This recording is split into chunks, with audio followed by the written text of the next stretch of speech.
چند روز کی طوفانی بارش نے کراچی کو ایک بہت بڑی جھیل میں تبدیل کر دیا تھا، جس میں مکانات چھوٹے چھوٹے جزیروں کی طرح آدھے ڈوبے آدھے ابھرے نظر آ رہے تھے۔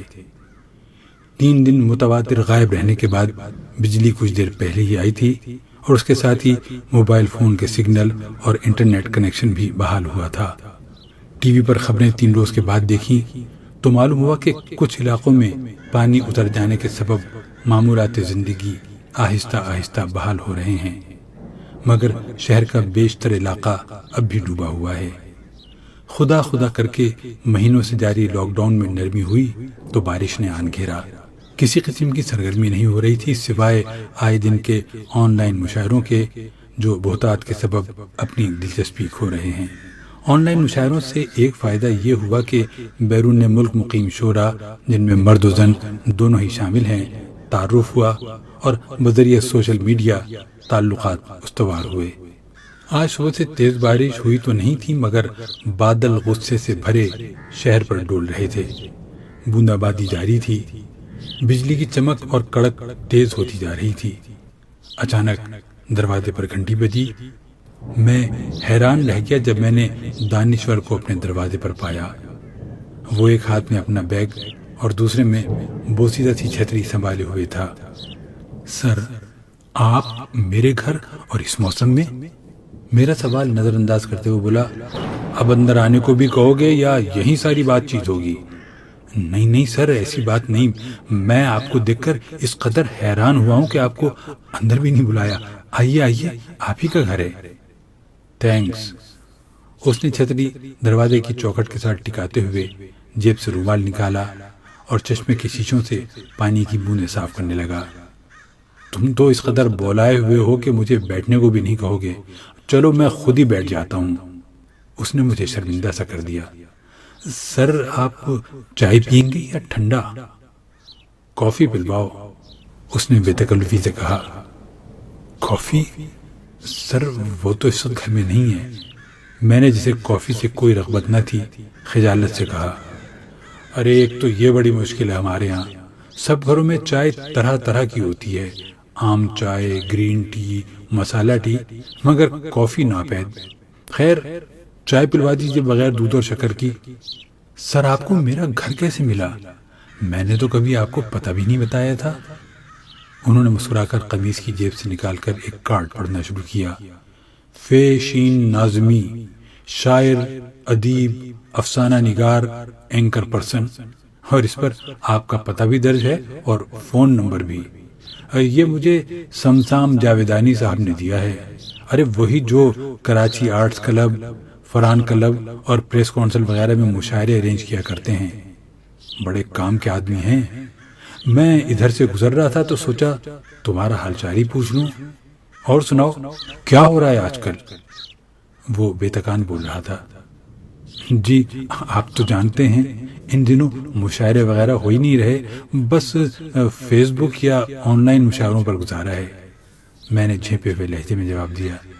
ارے بھائی، یہ تو بہت اچھا ہے، یہ آن لائن مشاعرے تو سب عالمی ہوتے ہیں نا، بہت سے غیر ممالک میں مقیم شعراء سے تعارف اور رابطہ ہو جاتا ہے۔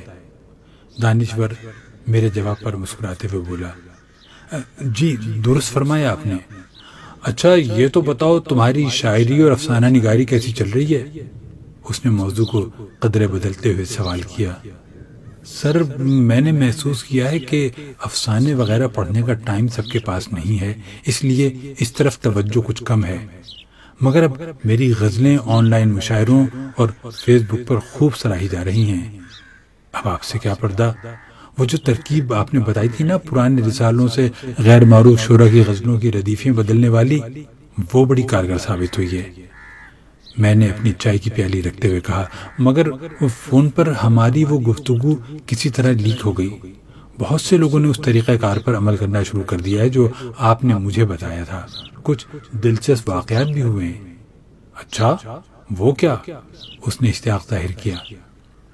میں نے پرجوش لہجے میں کہا، چند ہفتے قبل ایک آن لائن مشاعرے میں 1944 کے ماہنامہ خیال میں چھپی ممتاز رائے پوری کی غزل میں آپ کے بتائے ہوئے طریقے سے ردیف میں تبدیلی کر کے میں نے پیش کی۔ بہت داد ملی۔ 2-3 شعرا کے بعد ایک سینئر شاعرہ کی باری تھی جن کے 2 مجموعے شامل ہو چکے ہیں۔ نام شاید سنا ہو آپ نے، لیلا صحرائی۔ مگر میری غزل مکمل ہونے کے بعد پہلے ان کا کیمرہ میوٹ ہوا، پھر آواز، اور کچھ دیر بعد کانفرنس کال سے لاگ آؤٹ کر گئیں۔ بعد میں ایک دوست نے جو مشاعرے میں شریک تھے مجھے بتایا کہ 2 روز قبل آج کے مشاعرے میں پڑھنے کے لیے انہوں نے تقریباً وہی غزل ان سے شیئر کی تھی جو میں نے اس مشاعرے میں سنائی تھی۔ شکر ہے میری باری ان سے پہلے آ گئی۔ وہ بہت زور سے ہنسا اور کہنے لگا، ہاں اس پر تو میں وہی مصرع کہوں گا جو مملکت کے ایک سابق اعلیٰ ترین عہدیدار عدالتوں میں پیشیوں کے موقع پر سناتے ہیں۔ ارے وہی، اس طرح تو ہوتا ہے اس طرح کے کاموں میں، لیکن برا نہ ماننا۔ دانشور سگار کی راکھ چائے کی پیالی میں جھاڑتے ہوئے کہہ رہا تھا، تم حلیے عادتوں، باتوں اور پڑھنے کے انداز سے اب بھی شاعر نہیں لگتے۔ کیا مطلب؟ میں نے چونک کر پوچھا۔ ارے میاں، اپنا حلیہ بدلو، بال کٹوانا، شیو کرنا چھوڑ دو، گلے میں اور کلائی پر موٹے موٹے بدرنگے موتیوں والی مالا، کرتوں کی رنگت عام رنگوں سے بالکل مختلف، مثلاً اورنج، تیز گلابی یا شوخ جامنی ہونا چاہیے، اور چست پاجامہ سرخ یا زعفرانی رنگت کا، پاجامے کی میچنگ کا بلکھا یا دوپٹہ گلے میں پہنو۔ یہ چائے وائے پینا چھوڑو، کافی پیا کرو، اور وہ بھی بلیک۔ باتوں میں بھاری بھرکم اصطلاحیں اور گفتگو میں آمد، آورد، الفاظ کا ٹریٹمنٹ، استعارہ بالکنایہ، کرافٹنگ اور بہت سے موٹے موٹے الفاظ جو تم کسی بھی تنقیدی مضمون سے لے سکتے ہو، ان کا کثرت سے ذکر کیا کرو۔ ایک بات اور، خود کو کسی معروف شاعر کا قریبی رشتہ دار مشہور کر دو اور اسی کے انداز میں پڑھا کرو، جیسے اختر صہبائی، نفیس اتھری، فاضل امیدی وغیرہ وغیرہ۔ تم نے دیکھا ہوگا کہ ایک صاحب خود کو ایک مقبول شاعر کا بھانجا بتا کر انہی کے انداز کی مزاحیہ شاعری کرنے اور انہی کی مخصوص ادائیگی کی کوشش کرتے ہیں۔ وہ ہر سال 1-2 عالمی مشاعرے بھی پڑھ لیتے ہیں۔ میرا خیال ہے کہ تم میری بات اچھی طرح سمجھ گئے ہوگے۔ باہر تیز بوندیں گرنے کی آواز آ رہی تھی اور وہ کہہ رہا تھا، ہاں ذکر ہو رہا تھا آن لائن مشاعروں کا۔ مجھے معلوم ہوا ہے کہ شاعرات تو معمول کے مطابق مناسب طور پر تیار ہوتی ہیں، مگر شاعر اگر بارش نہیں ہے تو عموماً شیو بنا کر سلیپنگ پاجامے سوٹ کے اوپر اچھا سا کرتا پہن کر فون یا لیپ ٹاپ کے سامنے بیٹھ جاتے ہیں۔ وہ کہہ رہا تھا اور میں اسے بغور سن رہا تھا۔ ہاں تو تم نے بھی کچھ تعلقات، کچھ دوستی بنائی ان غیر ملکوں میں رہنے والوں سے؟ جی، چند شعرا اور شاعرات سے اچھا تعلق استوار ہو گیا ہے۔ انہوں نے اپنے علاقوں کے واٹس ایپ اور فیس بک ادبی فورمز پر مجھے شامل کر لیا ہے، یوں ان کے سبھی ساتھیوں سے تعارف بھی ہو گیا ہے۔ میں خاص اعتماد سے کہہ رہا تھا، گڈ، ان تعلقات کو خوشگوار رکھو، کسی پر زیادہ تنقید نہ کرو، بلکہ ان کے کلام کو دل کھول کر سراہتے رہو تاکہ کووڈ کے بعد ان تعلقات کو کیش کر سکو۔ وہ سمجھانے والے انداز میں کہہ رہا تھا۔ کیش کر سکوں؟ میں مطلب نہیں سمجھا آپ کا۔ میں تذبذب کا شکار تھا۔ بھائی یہ بتاؤ، تمہارا جی نہیں کرتا کہ بحیثیت مہمان خصوصی یا صدر محفل یورپ اور شمالی امریکہ میں مشاعروں میں شریک ہو؟ اس کے سوال پر میری بانچیں کھل گئیں۔ وہ کہہ رہا تھا، محنت اچھی خاصی ہے مگر پھل بہت میٹھا۔ کیا کرنا ہوگا مجھے؟ بے چینی میرے چہرے اور لہجے سے آیا تھی۔ بھائی یہ خلیجی اور مغربی ممالک سے اکثر شعراء و شاعرات چھٹیوں پر پاکستان آتے ہیں۔ اصل وجہ کسی سالے یا بھانجے بھتیجے کی شادی ہوتی ہے، مگر آنے سے قبل بہانے سے سوشل میڈیا اور اخبارات میں اپنے علمی اور ادبی دورے کی اطلاع دیتے ہیں۔ ایسے شعراء پر نظر رکھو، جب یہ آنے والے ہوں تو ان کے اعزاز میں 2-4 تقریبات کا انتظام کر ڈالو۔ کسی تقریب میں انہیں لائف ٹائم اچیومنٹ ایوارڈ دینے کا بندوبست کرو۔ وہ بلیک ٹی کے گھونٹ آہستہ آہستہ لیتے ہوئے کہہ رہا تھا، تقریبات کا انتظام، لائف ٹائم اچیومنٹ ایوارڈ کا بندوبست؟ ہاں سر، آپ تو لمبے خرچے کی بات کر رہے ہیں، میں اتنے پیسے کہاں سے لاؤں گا؟ میں نے بے یقینی سے کہا۔ خرچے کی فکر کرنا تمہارا کام نہیں، وہ ہنستا ہوا کہہ رہا تھا۔ جس کے حجاز میں تقریب ہوگی خرچہ وہی اٹھائے گا۔ باہر سے آنے والے کئی شعراء اور ادیبوں کا یہی معمول ہے، اور ان کے لیے $1200 کی بات ہے بس۔ میں حیرت سے دانشور کا منہ تک رہا تھا۔ وہ درمیان میں صرف چائے کے گھونٹ کے لیے رک رہا تھا۔ اس رقم میں پورا پیکیج ہونا چاہیے۔ پیکیج مطلب؟ میرا کھلا منہ دیکھ کر وہ ہنسا اور کہنے لگا، ہاں میاں، پورا پیکیج، جس میں تقریب کے صدر، مہمان خصوصی اور مقررین کا انتظام، میڈیا کوریج، ریفریشمنٹ، تقریب کے بینر، اسٹیج کا بیک ڈراپ، سبھی شامل ہوتا ہے۔ وہ سگار سلگانے کو رکا اور گفتگو جاری رکھی۔ یہ باہر سے آنے والے کبھی کبھار اپنی کسی انجمن یا ادبی فورم کی جانب سے سال کی بہترین کتاب پر اب 25-30 ہزار روپے کے انعام کا اعلان بھی کرتے ہیں۔ اس چکر میں بہت سے ایسے لوگ بھی تقریب میں آ جاتے ہیں جن کی کوئی کتاب شائع ہوئی ہو۔ حاضرین محفل کی تعداد ٹھیک ٹھاک ہو جاتی ہے۔ میں احمقوں کی طرح اسے دیکھے جا رہا تھا۔ میاں، تمہیں یہ سب معلوم ہونا چاہیے۔ اپنے مہمان کا کسی چینل پر انٹرویو کرواؤ، وہ ہے نا اپنے واجد قیسرانی صاحب، ان کے پروگرام میں لے جاؤ۔ تم نے دیکھا ہی ہوگا آنے والے کئی شاعر اور شاعرات کتابوں کی رونمائی بھی یہیں کرتے ہیں۔ تمہیں اس کا انتظام بھی آنا چاہیے۔ اس نے انتہائی معنی خیز انداز میں لفظ انتظام پر زور دیتے ہوئے کہا۔ میں سمجھا نہیں آپ کی بات، میں نے کہا۔ وہ ہنستے ہوئے کہنے لگا، اب ضروری تو نہیں کہ صاحب کتاب ہونے کا شوق رکھنے والے ہر شخص نے اپنی کتاب میں سب کچھ خود لکھا ہو۔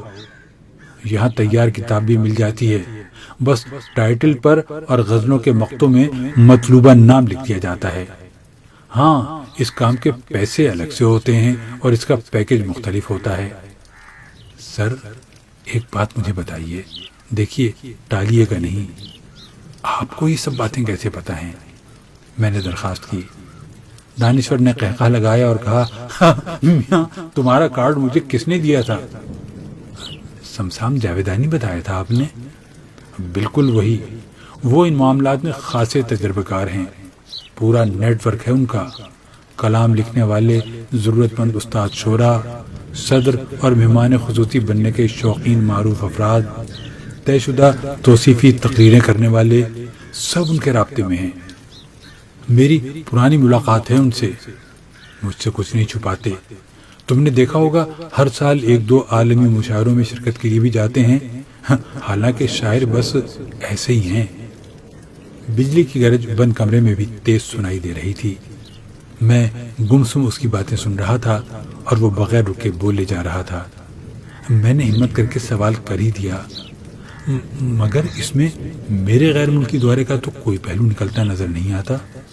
وہ ایک بار پھر ہنسا اور بولا، ارے یہ تو سب انڈرسٹوڈ ہے اور طے شدہ ہوتا ہے۔ جب باہر سے آنے والوں کی اتنی خدمت کرو گے تو جواباً وہ بھی تم کو اپنے ملک آنے کی دعوت و ویزا بھیجیں گے۔